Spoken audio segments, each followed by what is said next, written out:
everybody. It's Rick Denzien. That's my song, Heal the Land. And we're going to show you all about our solar array right here in Ambler, PA. Home of DriveTheFutureEV.com. Thanks for registering. We appreciate your time. Kind of an overcast day here in Ambler, but we still produce enough power to run our home studios. In the corners, you'll see time-lapse of me building the roof, decking the roof, waterproofing the roof, roofing the roof, putting the solar up, and I even got Tesla diva Deborah Lee to help me out and sort all the tiles. Just a quick note, these roofing tiles are made out of recycled plastic and rubber that are molded together in the form of cedar shake. This stuff is virtually indestructible. It's warranted for 100 years, and it comes in a variety of styles, including slate. The underlying roof deck had sustained some damage from 2 trees that hit, and as we ripped up the old asphalt shingles, we found that some of the plywood had delaminated over the years. So we got a bunch of non-Georgia Pacific plywood and glued the new plywood to the old plywood, nailing and screwing as we went, and made a super strong structure for the solar. Once all that decking stuff was done, I called up structural engineer Rob Warren and had him come out and inspect our place to make sure that we could put solar on our roof, and he did a great job and gave me a really good design that we could submit with our building permit for the solar and interconnect. On with the roof, the solar mounts were installed along with the flashing, and the roofing material was integrated as we went along.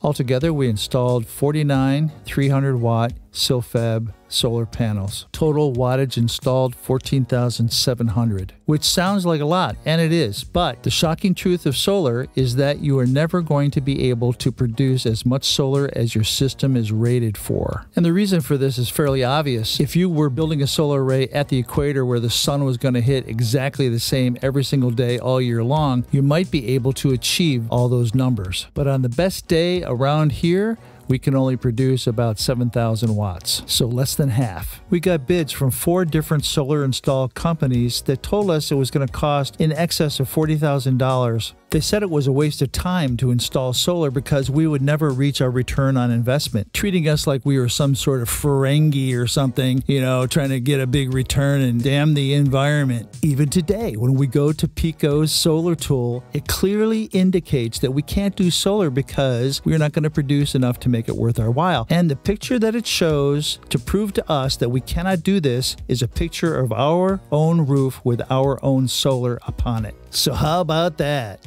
So we went live in 2017 with an inverter that was advertised as being a hybrid, one that would allow us to be on-grid, off-grid, or a combination of the two. And while we had it, we did produce a lot of power, and we proved our thesis that yes, we can produce power off our roof that's useful. And it did help to reduce our power bill. When we started our solar project, we were paying $1,600 a month in our electric bill. Wintertime numbers, but even in the summer we were still paying between $200 and $400 a month. Then we learned another shocking truth about solar. We had a grid power failure right in the middle of the day, and guess what?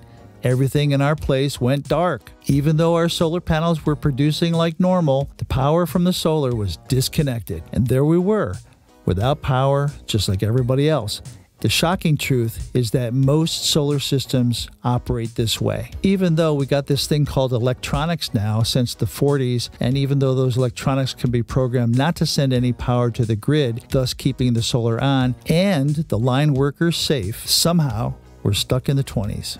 So the batteries that you see right now are from BigBattery.com, and they represent 900 amp hours of power, which is about enough to run our house for a day with solar producing if we stay conservative, and is more than half of what's inside a Tesla Model 3 battery. And it's almost twice as much energy as we had in our Nissan Leaf from 2013 and the Nissan Leaf from 2015. Back then, I would take the Nissan Leaf 12-volt battery and hook it up to an inverter and run my PA system, and in power failures would run parts of the house like the refrigerator and maybe a couple of lights off the Nissan Leaf. Another shocking truth is that most solar systems will only run a couple of circuits in your house. They're not going to run the entire house. There are some notable exceptions, but they are few and far between. When I got the Sol-Ark 15K mounted on the wall, the first thing I did was hook up the solar and give it a test. To my delight, it turned on. But it wasn't very useful because I didn't have the main breaker panel hooked up and I did not have my batteries hooked up. It did give me a warm fuzzy feeling though. And if you check my YouTube channel, there's a few videos on the actual hookup, the wiring, and how I did it and all that kind of stuff in more detail. The power view that you're seeing on the screen is fairly typical. It gives us the information we need to make decisions about how we're going to operate. So this particular inverter can be programmed to be off-grid, meaning to not send any power to the grid and not take any power from the grid. If it turns out that you've got a really bad string of days, you can use the time of use feature in order to charge the battery up to a certain level on a schedule. This would be analogous to a Tesla where you can schedule a time of day to charge. In fact, we schedule our Teslas 2 different ways. Deborah's Tesla starts charging at 12 o'clock.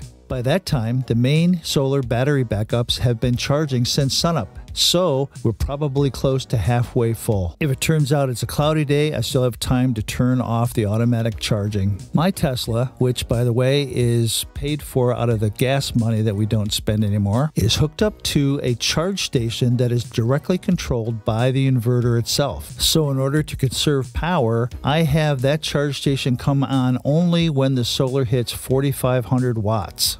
And I have both EV chargers programmed not to draw more than 10 amps. And usually, the cars are programmed to not draw more than 5 amps. Which sounds completely crazy until you realize that 5 amps is 1,100 watts. So 2 EVs at 5 amps is 2,200 watts. And to run the entire house, 2 refrigerators, all the lights, all the computer systems, the alarm system, the phone system, and the internal UPS battery backup systems, all the routers, and the doorbells. Of course, the high efficiency heat pump, and the instant on tankless hot water. During the day, we're using about 2,500 watts, at night around 600. And I've hunted down and killed all the vampire loads. Thanks for your attention.